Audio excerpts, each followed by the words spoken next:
Julianna Moore plays one of America's most famous activists. I think Gloria Steinem is a role model and an icon for so many of us. And Gloria Steinem join us on the show. From now on, we have to think to ourselves, what would Ruth do?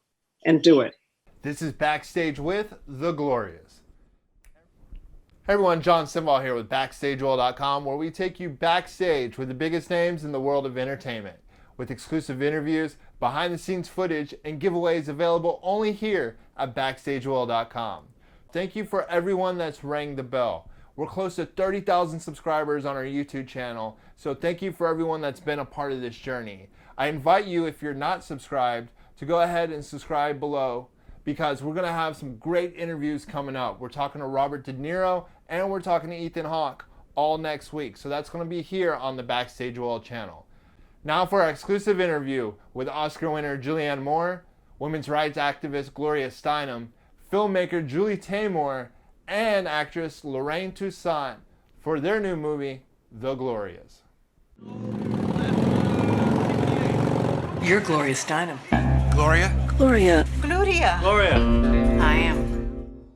I want to start off with you, Gloria, and I want to just get your quick comments and thoughts about the passing of Justice Ginsburg. Obviously, that's breaking news, timely. She's mentioned in this movie. Your thoughts?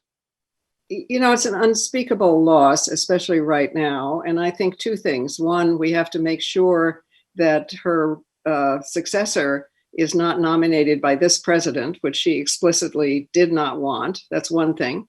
And the second is, from now on, we have to think to ourselves, what would Ruth do? And do it. And then she'll be with us. Absolutely. Amen to that. Julie, fantastic work. I've loved everything that you've done. This included just an outstanding, remarkable film. But when you first went to Gloria, tell me about the pitch. How did you convince her to tell her story? I didn't have to convince her. I just said, I want to make it into a movie, Gloria. I said, you're great. Because I'd seen her other movies. I mean, if you've seen Across the Universe, if you've seen Frida, you're going to say no. I said yes immediately. All the magazine people said don't do a lesbian story in the first issue, so I feel like we need to do a lesbian story. Gloria Steinem should rot in hell. I think Gloria Steinem is a role model and an icon for so many of us, and to be able to tell the story of the women's movement, to amplify Gloria's own personal story and also those of all the other activists that she worked with, and to see the coalition that they built and what they were able to achieve.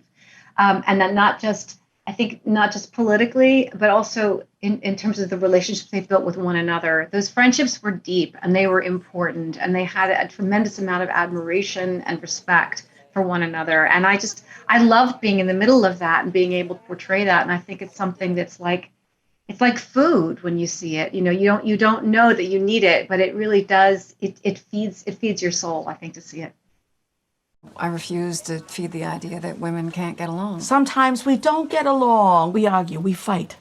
And that reminds me, I came here to tell you in person, you have been elected in absentia to represent the National Women's Political Caucus at the Democratic Convention. Houston plays a part of this film, the 1977 conference. And I noticed that you went like this when I said Houston, Texas. Mm-hmm. I love the representation of Congresswoman Barbara Jordan in this, but share some of your thoughts, your memories of your time when you came to Houston. Well, I'm so glad that Houston is in the film, and also real footage of the real Houston conference is there, because actually it was the single biggest, most democratically elected representative by race, by economics, meeting this nation has ever seen. And it is not always part of history, to put it mildly. So I'm so grateful that moviegoers are going to see this. It was kind of, women didn't get to write the first Constitution, and diverse folks didn't get to do that. This was kind of, okay, we're gonna write our own Constitution. Racism and sexism are intertwined. They cannot be uprooted separately. Agitation was her form of activism. And so she was an easy character to sort of get footage on. Then came the courage of actually playing someone that is actually larger than life.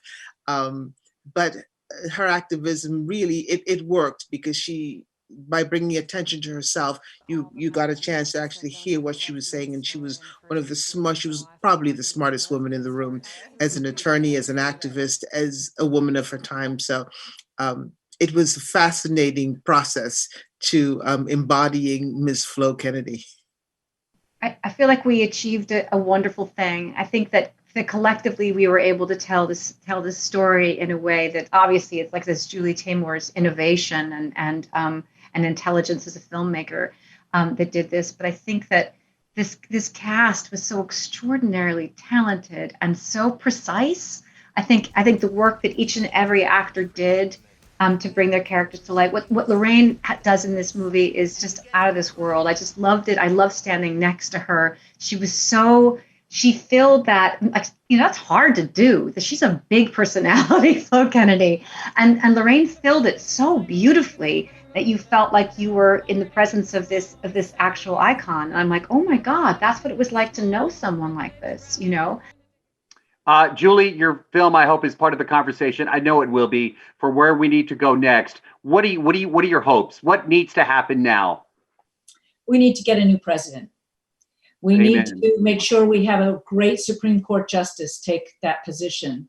And we need to keep our voices loud, clear, and peaceful on the changes that have to happen in the environment, equality for women, racial equality, jobs, just about everything, all of it. So, it's a time like it was when she was really the most active on the streets is now.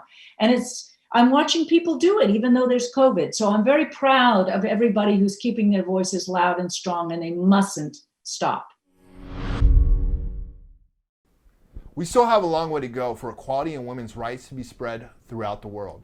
But thanks to people like Gloria Steinem, we're starting to see some progress. But that doesn't mean we can rest on our laurels. We got to build on the foundation of people like Gloria Steinem and Ruth Bader Ginsburg and continue the work that they have started. No matter your age, no matter your background, you can start making a difference today. Get involved in your local community.